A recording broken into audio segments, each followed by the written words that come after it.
If you have a stack of raw comic books that you think are 9.8s, why don't you just send them all in for grading?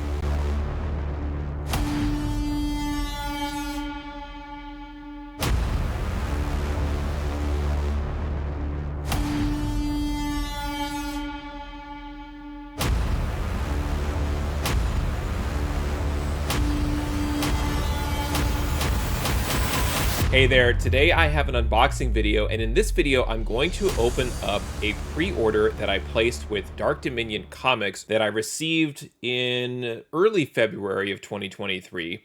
And I'll show you the books that I pre-ordered and kind of the condition and quality that these books typically arrive in from Dark Dominion Comics. And I have enough data now that proves out that Dark Dominion is regularly sending out books in roughly the 9.6 to 9.8 grade. An occasional 9.4 slips in there, but for the most part, these books are very, very mint and crispy and are really a lot of great candidates to send directly to CGC for grading. But one thing that I've started to think about is not only are raw books becoming more scarce as time goes on because more people do send them in for grading than people are cracking slabs and returning books to their raw format.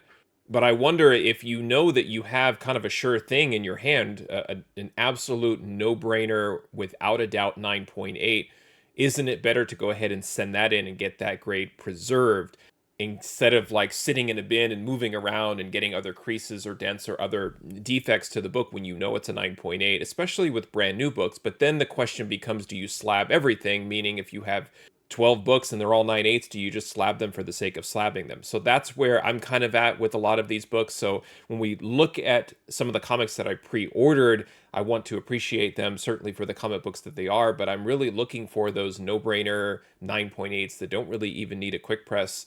And even though, because they're recently released books, they may not have a lot of value or even a lot of information on the census related to the book itself being graded in a 9.8. But again, just for preservation's sake, just I have a lot of books in my collection that are in high grade, but will they remain in high grade as time goes on just because of the sort of management, storage, and handling of these books? Even the books in all the bins behind me, I still have to take them off the shelf, and in doing so, the books are going to move around and slide around. I have the books well protected, obviously with backing boards and books that are valuable even in the grade that they're in raw. Then I put a fullback or something, so I do believe that they're protected from just sliding around. But even so, I still worry just the slight creasing or movement back and forth. I feel like there's a chance that I could damage it, or even going through and putting additional books inside the bin in the middle of a run. Am I hitting the other book at an angle? I just worry that I'm going to somehow mess them up. So that's part of it too, is the only way to really, truly, and completely lock in that book in a 9 point is to send them off for grading. So I'm just kind of thinking about, what do I want this process to be, especially when I'm opening orders from Dark Dominion Comics and maybe 40 to 60% of the books are in 9.8. I feel like I have an opportunity, or even a responsibility, to send these books in, even if there's no data or information, because I feel like the books that I'm buying them for a reason. So I'm not necessarily concerned about like slabbing books that are not desirable. And then in a worst case, I do feel like there would be an opportunity to at least get my money back if for whatever reason the value doesn't really kind of go beyond sort of a minimum fair market value to get your money back, which is probably roughly around $40 for a 9.8. And I see this from time to time. It's like, hey, check out these great deals. You can get slabs for what it costs to grade the book. And it's like, yeah, if I'm ordering the book at cover price and then spending the roughly $27, it's probably a little bit higher now with the CGC fees changing. And then if you kind of tack on shipping and round up to just a basic value, a $40 9.8 I still think is attractive, just because if somebody wants that book, it takes all the risk out of potentially them buying it raw and sending it in and dealing with CGC. And $40 for a 9.8 slab, I think regardless of book, sounds like a decent price point. And that's where I tend to not worry too much in terms of trying to get books graded that add a ton of value, especially with new releases. I feel like if they're the books that I want and they're in the grade that I hope they get, 9.8, then I do feel like it might be okay to send in just to lock in the 9.8, but I know that it's not always the case, and you can kind of see I'm going back and forth here on the idea. So I would love to get your thoughts on kind of your approach, if you wouldn't mind leaving a comment below on this video. But you can't send comic books to CGC unless you have them in hand, and I want to open up this order from Dark Dominion Comics to take a look at the books and see if I can start to identify some of those 9.8 candidates that I would consider sending into CGC for professional grading. So let's get this order opened up. Okay, here is the order from Dark Dominion Comics. This was mailed out February 3rd, 2023 in this priority mailer. I do pay for shipping with Dark Dominion Comics because, once again, I know based on my data that the books are in high grade, so I don't mind paying for shipping in those cases. I am kind of a stickler. I do look for opportunities to buy comics with free shipping attached, but I always make exceptions if I know that the seller is reputable, and certainly Dark Dominion Comics is one of those sellers. So let's go ahead and open this up.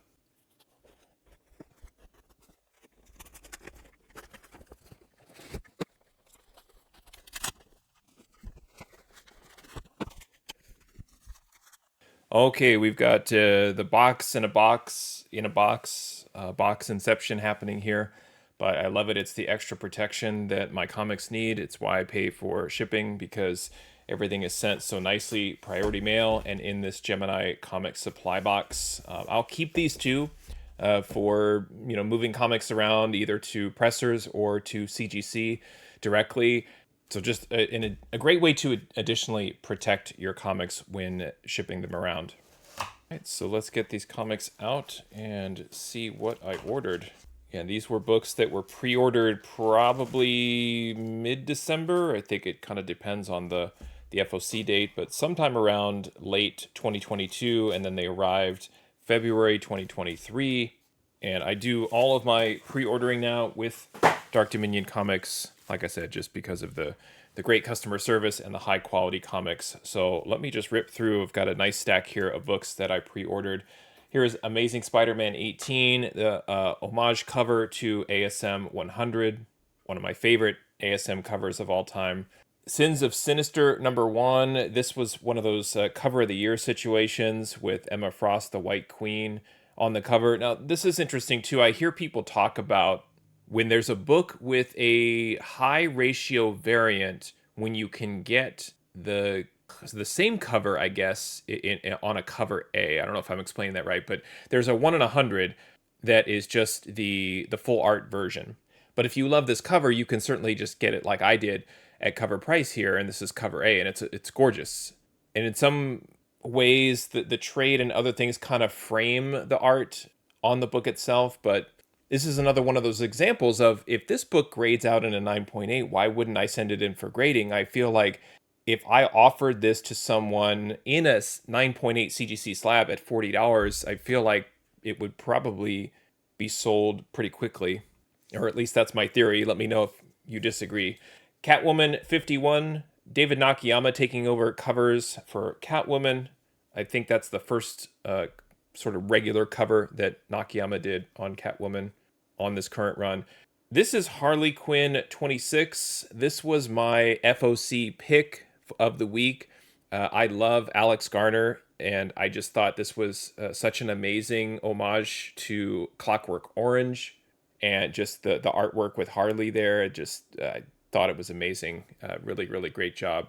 And I will do that with my FOC picks. I just pick the book that I like, not necessarily the book that I feel will have the most monetary value going forward, but just a book of some sort of significance that I like. And that was the one for that week. Here's Bloodline, Daughter of Blade #1. This is the Maria Wolf variant. And then also Bloodline, Daughter of Blade #1, the standard cover. Back to David Nakayama. This is Action Comics 1051. This is his Power Girl cover to Action Comics 1051. From Zenescope, I bought Phoenix Files #1. And here is Strange number 10. This is the Marvel or the Games variant edition, and I love these. I think these always turn out really nice. Another Zenoscope book. Here is Bell, and these are just straight cover buys for me. Star Wars The High Republic, The Blade number 2. This is the variant cover. Breath of Shadows number 1, new series from IDW. Next is Thor number 30. This is the variant by Russell Dodderman, another one of my favorite artists, and this cover was done highlighting Jane Foster as Thor. Dr. Aphra 28. This is the standard cover A. Another Sins of Sinister number 1 slipped in there. Here's Batman Legends of Gotham number 1. I picked this up because I thought it was a really well done, amazing cover by Nathan Zerdy. Sana Staros number 1. This is the first solo series for this character who recently was appearing in the Dr. Aphra series, and then picked up some additional copies as well. This is Sana Staros number 1, the variant, and it looks like I got 2 copies of that one. Silver Surfer Ghostlight number 1. I picked this up because of the speculation possibly on a new character. Scarlet Witch number 2.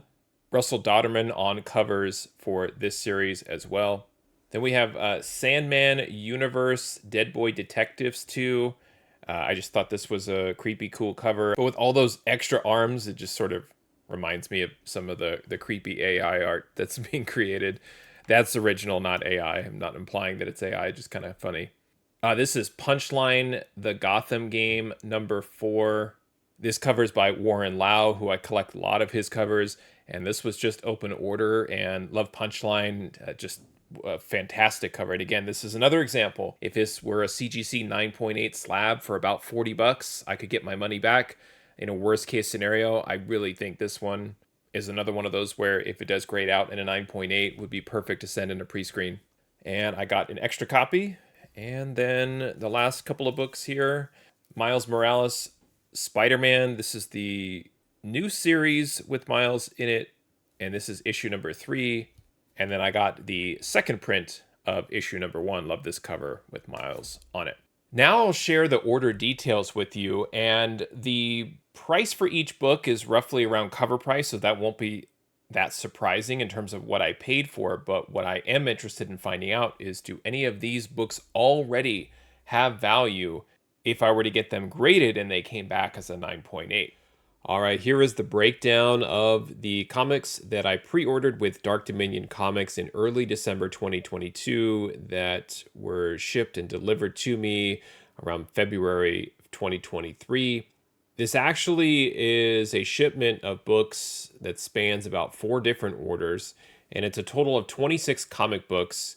And if I go to the Dark Dominion Comics website and put in 26 comic books and try to check out, they will charge me $18.95. And so that's what I used to estimate the cost of shipping for this shipment.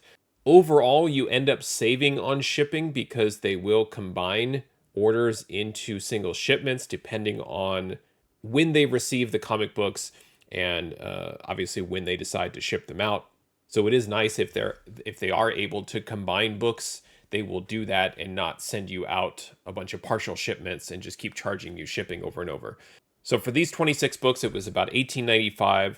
And as I mentioned before, I do not mind paying for shipping with Dark Dominion Comics because I have the data that shows that these books are going to end up being in high grade. I believe it. And in fact, I have already gone through and graded these books, and I'll show you how they graded out here in just a second.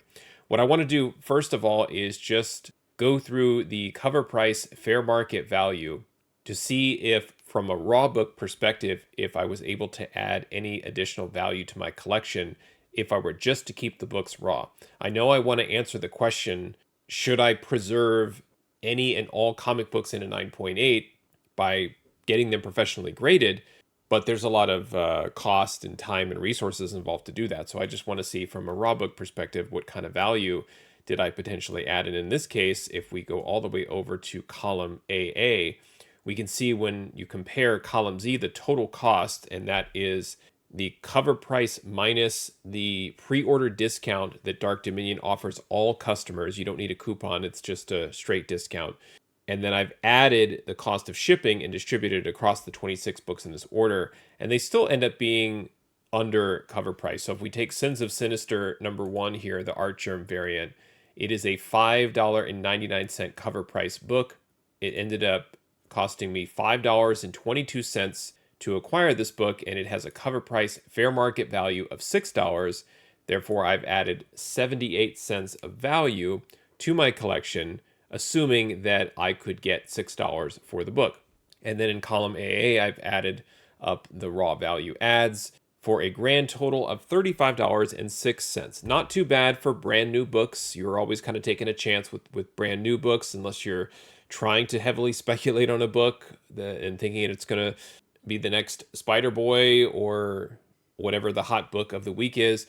I tend to pick books that I just sort of have a feel for, either striking cover art or characters or titles that I have enjoyed in the past. So the fact that these books have monetary value is an additional bonus for me, and what I'm trying to do is really combine a bunch of things in terms of value, story, character, condition, quality, attractive, desirable cover art, things like that. And I'm trying to evaluate all of that information when I'm selecting books to pre-order.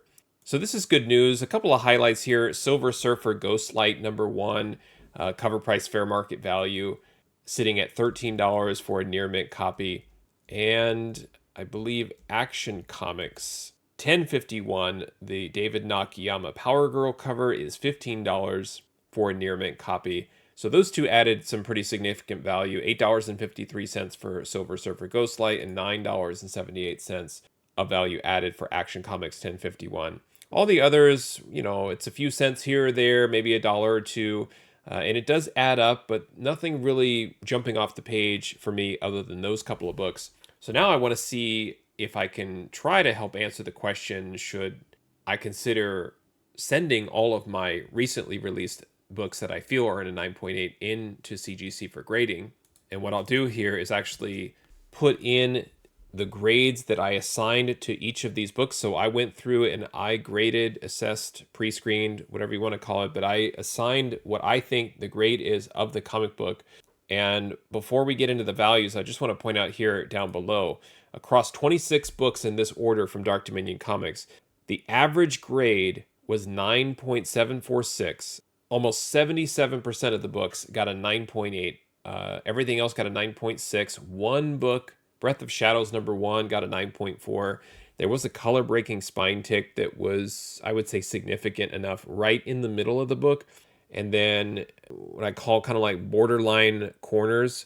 And I'm a conservative grader, so I just felt like I'm going to give it a 9.4. It's possible that that book would be allowed to get a 9.6, but it's sort of negligible at this point, unless that book becomes some sort of hit down the road. The difference between a 9.4 and 9.6 anyway doesn't really matter on a book like that, but I just wanted to be honest with the grade. So only one book got a 9.4. Everything else was a 9.6, 9.8. And now I want to look at the CGC values here, just starting from the top. Action Comics 1051 and a 9.8, already at $54. Bloodline Daughter of Blade #1, the Stegman cover, $65 for that book. $48.50 for my FOC pick, Harley Quinn 26, the Alex Garner cover. $49.50 for Silver Surfer Ghostlight #1. $50 for Sins of Sinister #1, the Art Germ variant. That I was able to get both copies in a 9.8, so really happy there. I mentioned Punchline, would I pay $40 for a 9.8? Well, it's $36.50 only for a 9.8 of that book.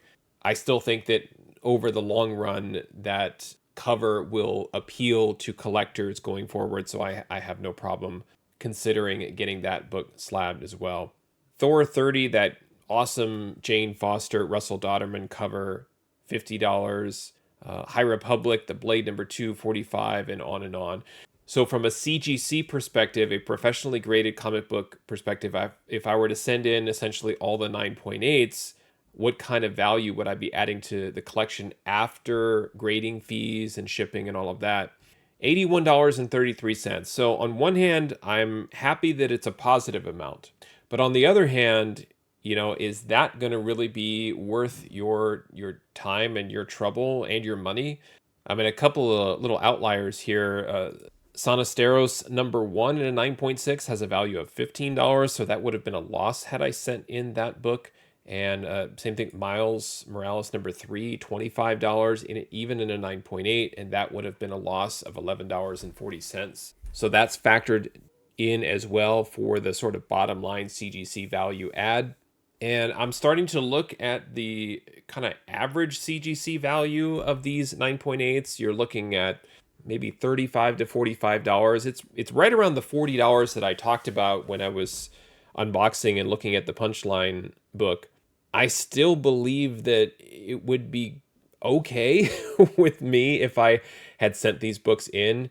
I'm not so much concerned like would they get a 9.8. I'm very confident, maybe to a fault, but very confident that I've assessed these books properly.